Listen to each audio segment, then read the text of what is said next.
Welcome to the Baunfire podcast. I am your host, Morgan, aka Bon Diesel, and this week we'll be talking about Microsoft's mixed financial report, Nintendo being stingy with their IP per usual, Stellar Blade gets quote-unquote censored, and much more.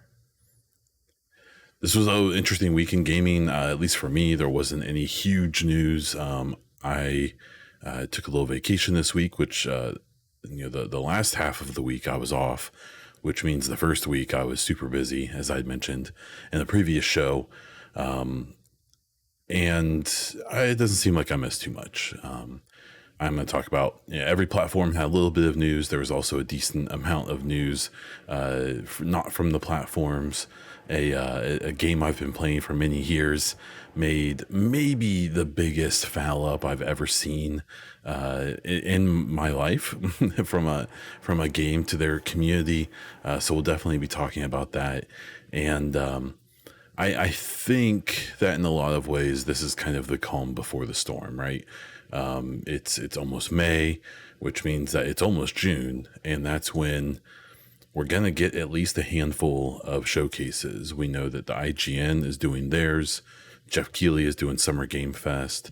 I believe it's still just a rumor that Xbox is doing theirs, but that's almost certain. It's likely that PlayStation will do something at some point. They could wait till July, though. They've not always done things exactly the same. Nintendo, we'll see if we hear much from them. They may be a bit quiet for the next year. But I think it'll be exciting. So we'll talk all about it. But before we get started, please subscribe to the Bon Diesel YouTube channel. Hit the like button. If you have any thoughtful comments, please leave those as well. If you prefer, you can subscribe to the show on your favorite podcast platform. You can even leave a review on Spotify or iTunes. If you're on either of those platforms, especially iTunes, I haven't received a review on there in 2 years. This show has changed a lot in 2 years. So if you're on iTunes, let me know what you think. I'd prefer a 5-star rating, but if I don't earn that, I can take that as well. But hear me out.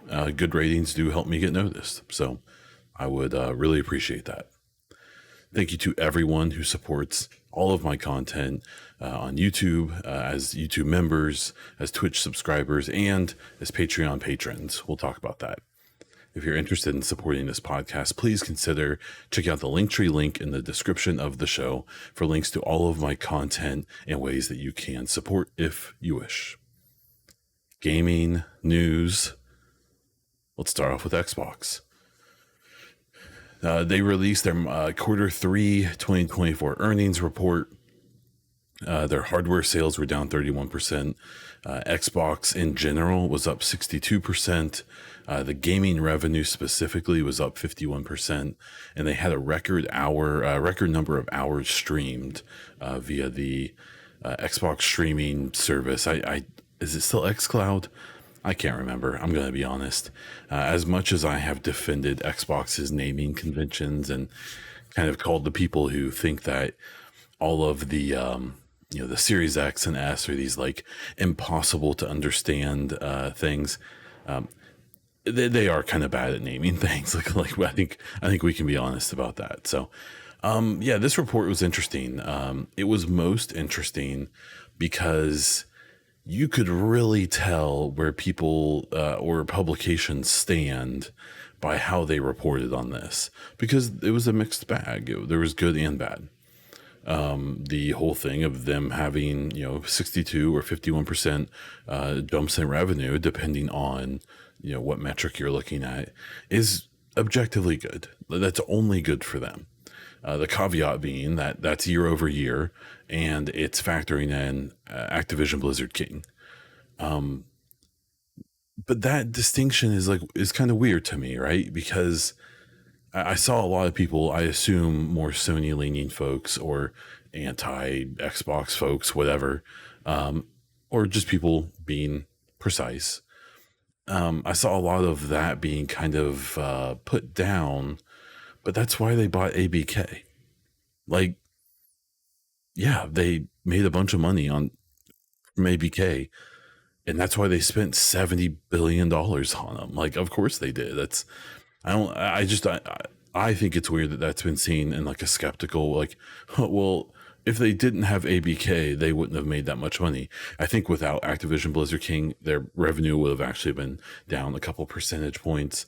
Nothing big, but still not good to be going down, especially with the way that things have been, with the way that companies are treating their employees if they don't have infinite growth. But yeah, the hardware down 31% thing. I mean, yeah, that's obviously bad. I'm sure they don't love that. To a much lesser degree, though, even the PlayStation is down hardware wise. I think it's less than 10%, but still going down. And it's, we're in a moment where we're almost 4 years into this generation. It's interesting. I think Xbox, it having especially bad, earnings going down with hardware, isn't surprising because they aren't like a hardware focused company. They're very much a service and software focused company, right? So, this many years into it, it's not that crazy, even though they have games coming. There's multiple AAA games coming this year for them. One coming here in just a few weeks with Hellblade 2. And I just don't think it's that big of a deal. I think when you look at them, you're looking at this platform and this publisher that doesn't harp on, they don't do things to force people to buy their console. They do day and day releases on almost basically everything on PC, which is a big part of their player base, I'm sure. And it seems like in general, like, most of the people who were going to buy a Series X or a Series S or a PlayStation 5 for that matter have probably done it by now. PlayStation 5 especially is in a weird spot, which, we won't really talk about. There's no story, but one thing I don't think people have considered is that God of War Ragnarok came out in late 2022. And since then, I assume until early or mid or maybe even late 2025, so up to 3 years later, the only first party release we're going to see from them is maybe Spider-Man 2, which was good, but there is that question to why would you buy a PlayStation right now if you haven't already, is my thought. And so just hardware in general is in a weird spot. And this earnings report, I just, again, I like Xbox, so I'm biased as well. So when you hear me talking about it, I'm painting a pretty rosy picture. Them making more money is their goal. That's what they want to do. So I find it hard to find a way to say that's a bad thing. The hardware sales being down, like, yeah, it's not the most popular console on earth. That is a fact. That there is no denying that. And even I don't even think. I think they'll have a jump this fall when or if, and probably when, a bunch of the Activision Blizzard King stuff gets put on Game Pass, especially Call of Duty. It seems unclear so far if the next Call of Duty that's coming out this year is going to be on Game Pass day one or not. There has been a lot of chatter about there were probably pre-existing contracts on that that may not allow that. Who's to say though that Microsoft won't just take the out clause in that and just pay Sony a big fat chunk of money and say, oh yeah, here, sorry, we're not doing that anymore. We're going to put it on Game Pass. They could do that. We'll have to wait and see. But I honestly think that the first time that the new Call of Duty is on Xbox on Game Pass will be the last like big jump of sales for Xbox in this generation. And that's okay. We're closer to the next gen than we probably are the last, so I guess get used to it because it's coming. In other news, we found out that BlizzCon, Blizzard's big conference, has been canceled. It seems like they're indicating that it may not be permanently gone, but there's this probably one of those things that comes from the acquisition, and Xbox probably looking at the money that ABK was spending. And an event like BlizzCon had to have been many, many millions of dollars. And Blizzard's not exactly the most popular it's ever been right now, and so I wonder if maybe they're just kind of consolidating in the aftermath of the acquisition, and that maybe they'll spread back out and do some of these things other years, or they'll combine it with other events. We may see them kind of hybridize this or something. So if you were planning on going to BlizzCon, that sucks. Manor Lord hit PC Game Pass from Game Preview, and it's really interesting. The best way I can describe it is Age of Empires 2, but like super detailed. Like you have to like really get in the weeds, and you're not just building some farms and building some wood shacks. You're getting in the nitty gritty and really getting in there. And it's really not that much about the combat and stuff, even though the combat, from the little bit I've gotten to play so far, is interesting. It seems like there's a lot of depth there I just haven't unlocked yet. But it's very cool. And it's an Unreal Engine 4 game made by one developer.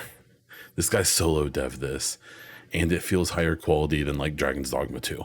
It's a terrible comparison because they're such different games, but like the polish of this game, even in like a game preview state, so it's not finished, I don't know, it's more impressive to me than what I remember from Dragon's Dogma 2. I'm afraid Dragon's Dogma 2 might be my my drag this year. It might be the game I drag a bit by the end of the year. But yeah, Manor Lord, if you have PC Game Pass and you like the real-time strategy city builder, think of it as like Anno 1800, the Ubisoft very meta city builder, economic builder game. Think of it that with a pretty in-depth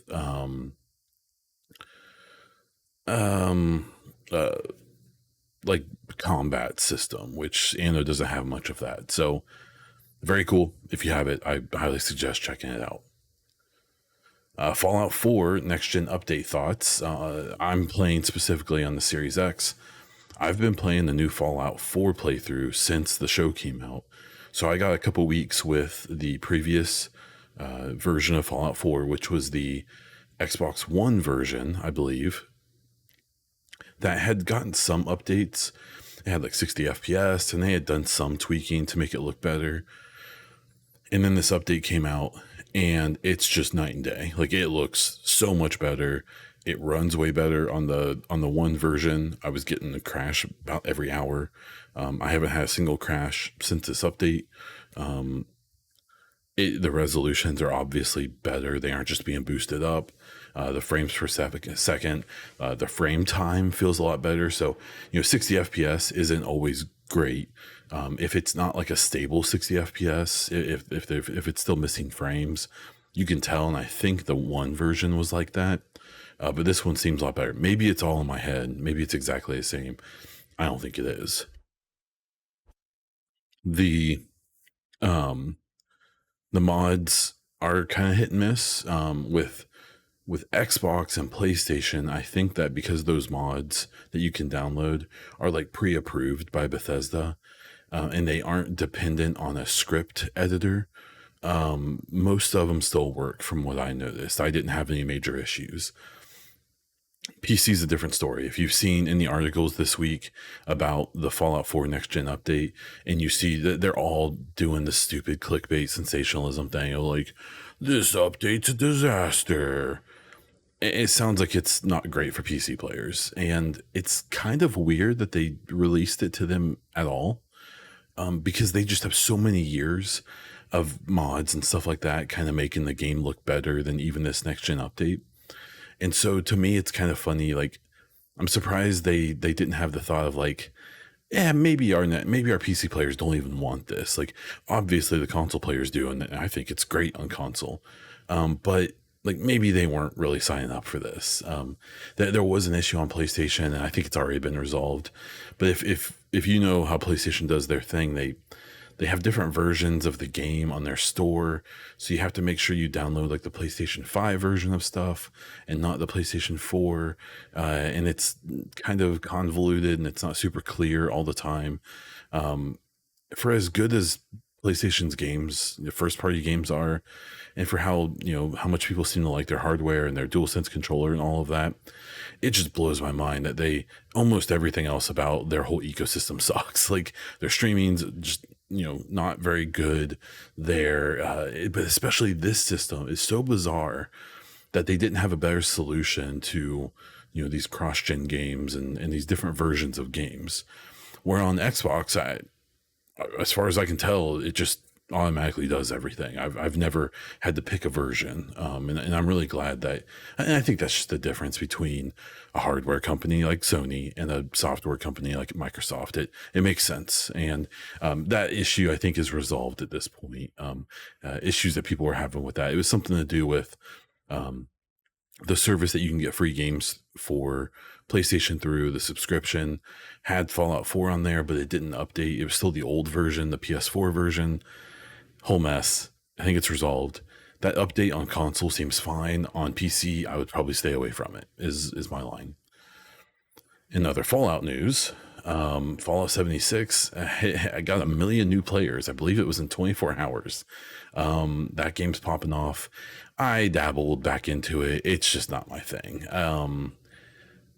I just prefer Fallout 4. I would rather play that. I've considered jumping back into 3 or New Vegas with at least some of the mods to kind of modernize it.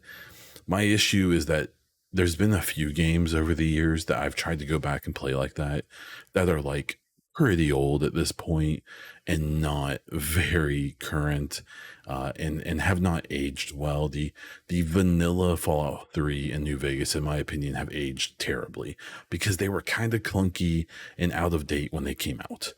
And I think it's one of those situations where I'm better off just not ruining those memories. I have extremely good memories of New Vegas and Fallout 3 and exploring the wastelands and doing the things you do in those games. That when I saw them in my eyes at that time, they were pretty awesome. And I just have a hard time believing I would still feel that way now. Maybe I'm wrong. Maybe I should check it out. But 76 isn't really doing it for me, but it's doing it for a lot of other people. And that's awesome. I didn't put it on here, but I did see a report. Supposedly there's rumors that there's rumors going around Microsoft that Fallout 5 may not be as far away as people think it is, that there is some rumor of dual development, or that there's a chance an outside studio may be developing it or working on it, with Todd Howard still having a big part of that, but kind of doing like a dual development as Bethesda proper does the next Elder Scrolls game, and that another studio could be doing Fallout 5, but it would still be under Todd's guidance. Whether you like him or not may depend on how you feel about that. And I have mixed feelings about it. I'm a weirdo who liked Starfield, apparently. I guess that's only weird people, despite its flaws that are many. I'm curious if a non-Bethesda Todd Howard Fallout game would have the same feel. And Obsidian did it with New Vegas in a pretty legitimate way, and there's lots of other devs that probably could too. Obviously the dream, at least for a lot of people, including me, would be another isometric game from Larian. I mean, if they could do what they did to Fallout with Baldur's Gate 3, I mean, how could you not be excited for that? So I'm pretty curious to how it's all going to work out.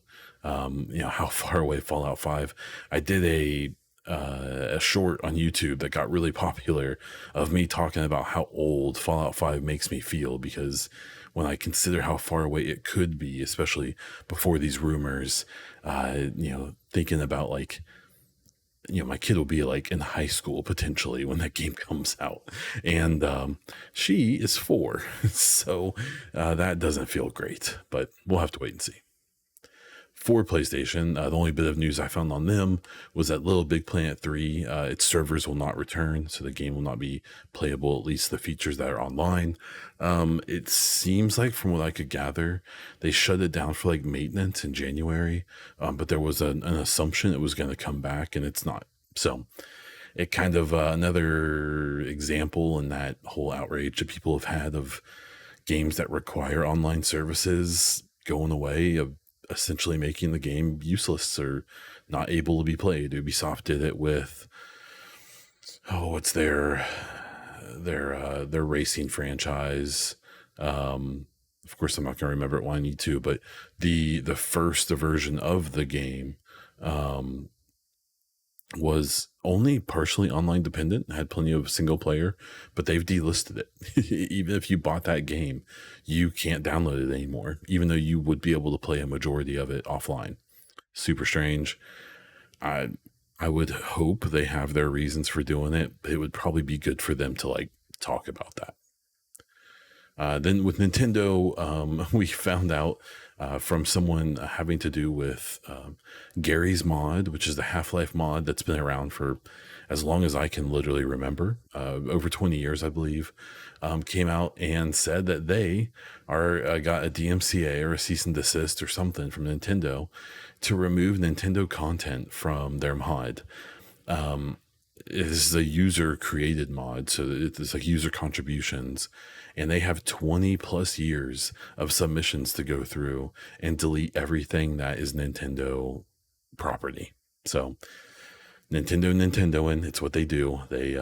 It's weird that it took 20 years for them to notice that this was going on, but it seems like they're in quite a bit of crackdown right now, doing things to defend their brand. It is almost certainly because they have new IP or a new hardware coming out. They're probably trying to clean up a bunch of messes before that happens.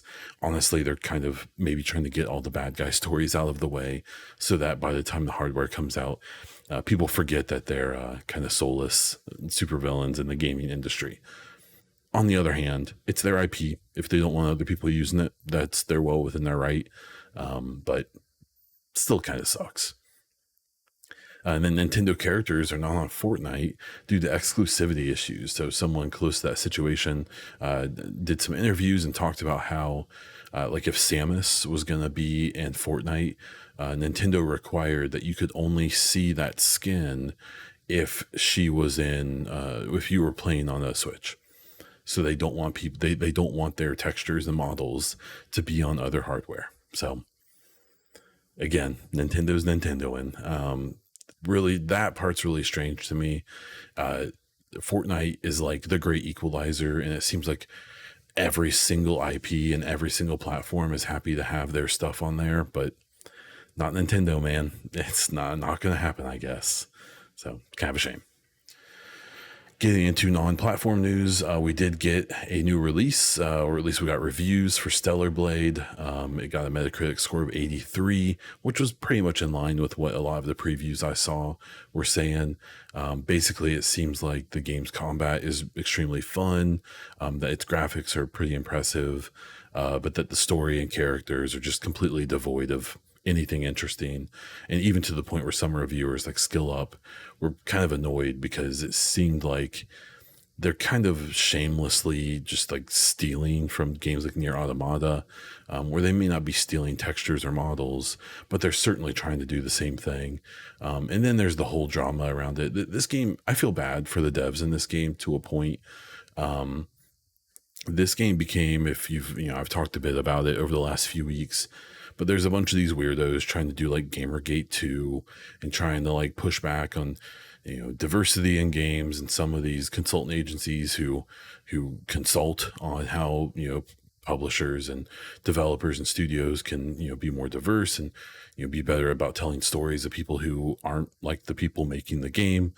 There's also been a big push of these folks seem to think that all video game women are ugly nowadays, which is just stupid. It just drives me absolutely crazy. Almost every game I've enjoyed for the last multiple years has had hot ladies in it. It's just really, really bums me out, and it's just such a stupid thing. And unfortunately, Stellar Blade, because they have this obnoxiously voluptuous woman with extremely loose body jiggle physics in it, became a big. A lot of these Gamergate 2 folks really got into being like, this is our North Star. Look how they're, this Korean developer isn't afraid of the woke left or whatever their spiel was. And that it's kind of funny because I'm sure those devs, like, I suspect none of those devs were trying to do that. They probably just thought that the jiggle physics in Unreal Engine 4 or whatever they used looked nice on some big boobies. Like, it does have some strange stuff that it's probably just a hang up for me. But there's a character that, and I've only seen previews and some gameplay.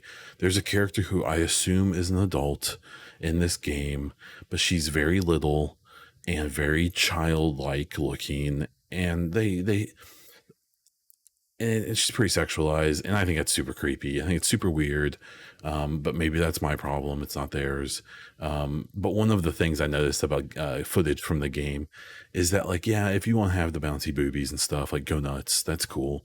But there were these like story moments, these like cut scenes where characters are literally just standing still talking to each other, and you just see their boobies just slowly bouncing up and down. It's just like, come on, like, it's so hard. I mean, apparently the story and characters are terrible anyway, so maybe it's not going to take anyone out of it, but they know what they were doing. It really sucks that some of the worst people on the internet caught on to it.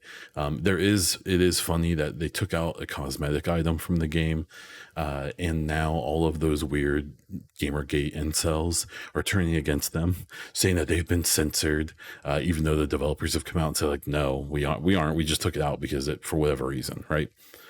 But Stellar Blade seems like it's a fun game to play. Kind of chalks up to another. These PlayStation third-party exclusives are kind of having like a strange spot, where they're either just kind of okay games or they're really good, but they're not selling well. You have a game like Stellar Blade that it's probably gonna sell okay, but and it reviewed fine, but it's not like that first party Sony quality you're looking for. And with that big first party drought I was talking about, this may not really get them through. And I think what Sony was probably counting on was Final Fantasy, especially. And while 16 was received pretty well, and I think sold okay, apparently Rebirth isn't selling well at all. Even though it reviewed extremely well, right? And that shouldn't be too surprising. I think with them breaking that game into 3 separate remakes, I think that there was a lot of hype for the first one. And the first one, the overall opinion I've seen on that is that it was just okay. It was kind of lackluster. The second one has all the depth that people wanted and all of the big moments people wanted. But it just, it also seems like it is kind of just like it is the game, with some changes. And it seems like, a sequel like that, especially when people know there's still a whole nother game to be developed and released, there's probably a little bit less hype for it. And supposedly the sales are reflecting that. So yeah, I'm really curious to how that's going to play out in the long run. I think we have, there are more third party exclusives coming to Sony in the next, 12 months, I'm sure. And I'm sure some of them will do really well, but it seems like, assuming they knew they were going to have this big gap because they were focusing on live service games. Now they've canceled a bunch of those, and the next Last of Us probably is really far away. The next big Sony Santa Monica game is probably pretty far away. It seems like they were going to try to fill that gap with a bunch of these games like Stellar Blade, and it maybe isn't working out as well as they hoped, but they've still sold a crap ton of PlayStation 5s. I'm sure they're okay. Battlestate Games, that they are the developer and publisher for Escape from Tarkov. This is a game that I, over the last, probably 4 or 5 years now, have put a few thousand hours into. A couple years ago was when I was the most active in it. There was probably about a year and a half that I played it like a lot. And that's why I put in most of those hours. Since then, I just kind of dabble whenever they do a wipe, which is where they put in, it's like a big update and they wipe all your gear and you start over. I've dabbled in those things. Um, but I've kind of lost interest. I think that Battle State as a developer is pretty shady. There's been some weird connections with Russian government stuff that, I think has not been completely proven, but doesn't seem completely unlikely. The developer funnels a crap ton of the money that they make into his own personal wealth. And I think there's some with the quality of the game and issues that have been persistent and are issues that probably kind of need money thrown at them. It feels kind of weird that the owner of the company has made himself so lavishly rich while the game struggles on, and they keep adding new features without fixing old things. And it seems like they're just trying to get the 1.0 version of Tarkov out so that they could probably move on from it, honestly. And they definitely kind of kicked themselves in the butt. This week, they put out a $250 version of this game. Mind you, that's before taxes, and I believe USD, it gets over $300 by the time you actually pay for it, if you're paying full price. And what they did was they added this new version, and this comes on the heels of about, I think, 6 months ago or so. They removed the top version that was $150. That gave you some, more storage. It gave you a few little bonuses, but nothing like completely pay to win. Well, this $250 version they're selling now just has straight up pay to win features. It does have more storage space, and it has some things that are kind of like questionably pay to win. But then it has a few features, like it has a feature where if you get enough notoriety from one of the traders, the AI, the majority, the scavs is what they're called, the AI will not aggro you or shoot at you from more than 60 meters away, which isn't that far away in this game. There are lots of big wide open areas. So this essentially means that you won't get shot at by AI for the most part in most of the maps, unless you engage, right? Weird, but that's only for people who have this $250 version. If you attain the same trader reputation on a lower tiered purchase of the game, you don't get that bonus. There's also another feature which they haven't explained well yet, but essentially it's a distress beacon. And so if you're in one of their games, if you're in a raid and you need your help, you can use this device and it will ping everyone on your friends list that you need help, and it will let them spawn into your game to help you. That is going to be abused so hilariously. And I'm sure they're going to try to do things to mitigate it. But one, they'll either do it badly, or two, they'll do it in a way that people are easily able to get by. And like it's just, everyone already knows this is going to be a disaster. There's zero doubt that they're going to F this up. And so we had that. Then there were some other issues. Like there's this co-op offline mode, basically, that has persistent progression. So it's all of the features of the game, the traders, the quest, all of the maps, everything that you play, how you play the game normally, but without other players. It's a PvE version of the game that's persistent. So it doesn't wipe when they do wipes, and you can play it with your friends. And it was only available to this $250 version people, despite the fact that other versions of the game, including the one that they took off their market last year, said that those versions would get all DLC. Well, now they're doing this dance and they're saying that this isn't DLC. This comes on the heels of last year when they put out an arena mode, which is like a PvP deathmatch mode, which has been a complete disaster. It's terrible. And as far as I know, no one in the community plays it. They kind of did the same thing where like it was supposed to be free, and then they decided that it wasn't a DLC, and they did some kind of funky stuff. On top of that, the way that they've handled the community reaction hasn't been great. Another game that's in a similar genre poked a little fun at them, and they accused them of plagiarism. And the thing that they made fun of this game for their raids being too short, in and out. 10 to 20 minutes, which sounds amazing. Not being stuck in a map for an hour like you typically are in Tarkov. And people were dunking on them because one of the issues with Tarkov is you can often get stuck in a situation where the servers either don't have enough people playing them or there's something wrong, where you could potentially wait for 10 to 20 minutes to even get into a raid in Tarkov. And the way Tarkov works, you could die in 30 seconds. So you could wait 10 to 20 minutes to play to get into a mission or get into a raid and then just die instantly. So then poking fun at this other game for having really short raids didn't look great, because the people would probably love to be able to do that in Tarkov. There's also issues with they've offered up this offline version of the game to the lower tiers, but only for a few months. They seem to be pretty stubbornly stand behind these things that are just straight up pay to win. And it kind of seems like they even made a statement that basically said that they're sticking with their plan, and the people who really believe in them will stick around. The true players, or whatever wording they used, it was just really, really lame and pretty expected. I have always found Battle State to be kind of cringy. They just have, I don't want to make this like a Russia-Ukraine thing, but like, from a lot of the things I've noticed about the war, the way that they behave makes sense, is what I'll say. That's where I'll kind of leave that.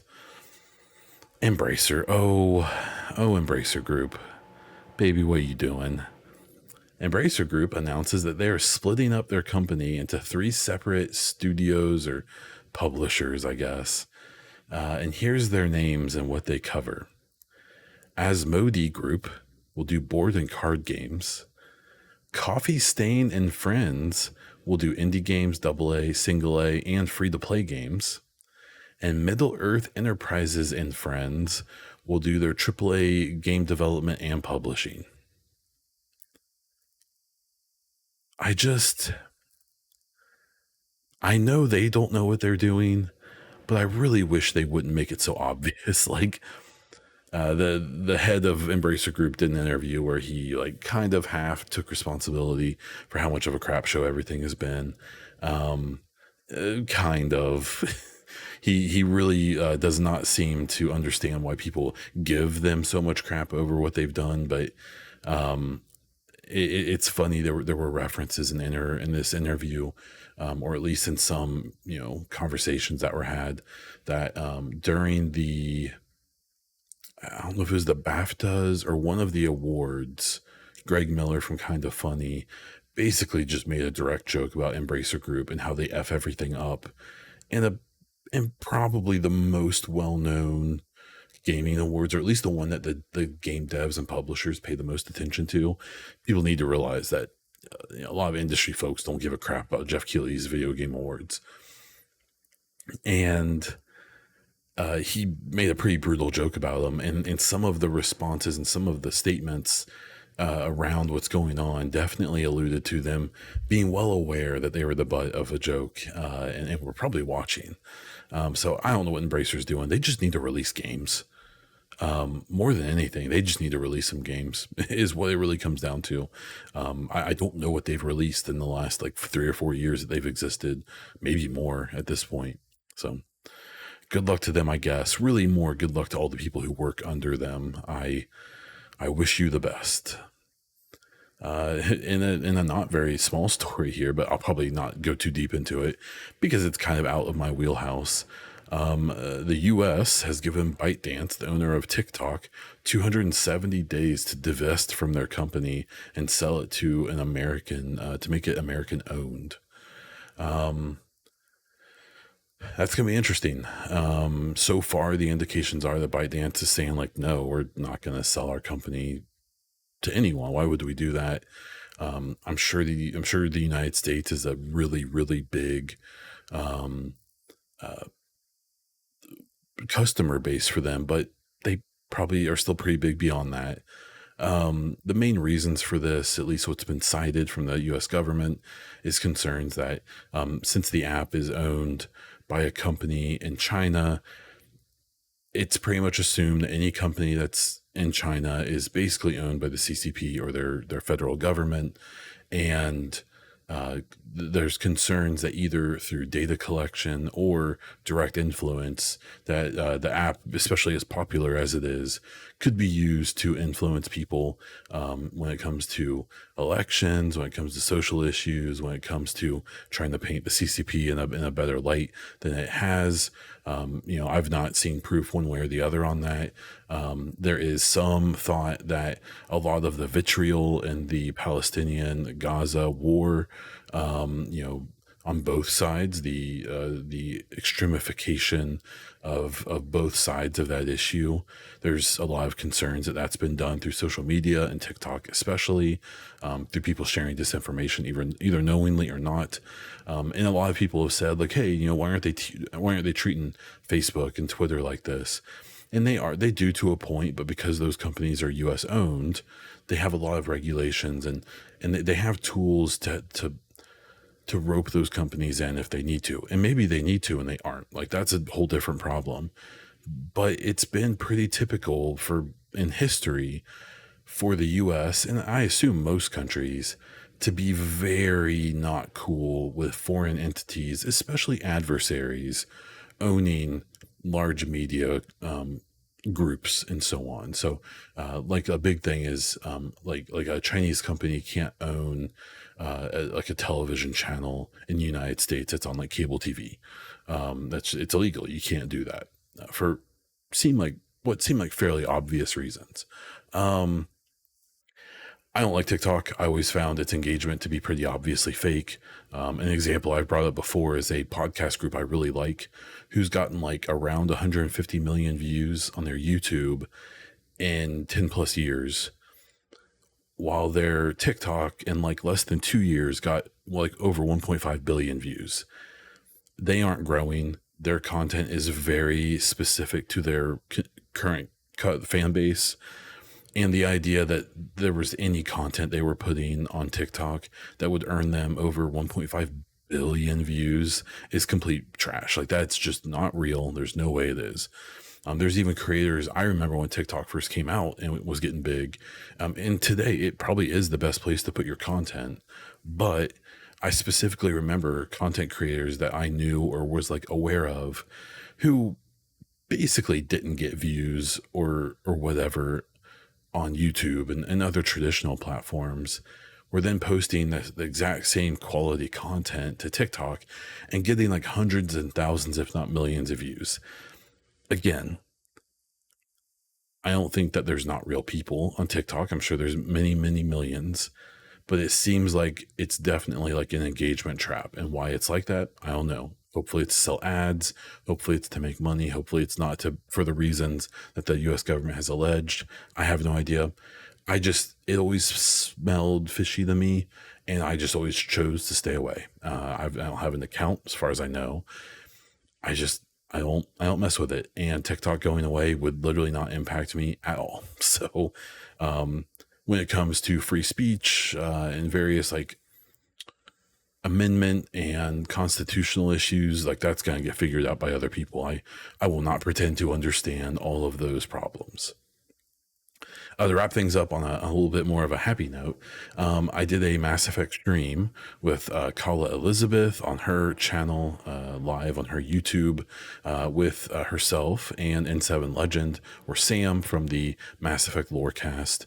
We talked for about 2 hours, pretty much nonstop.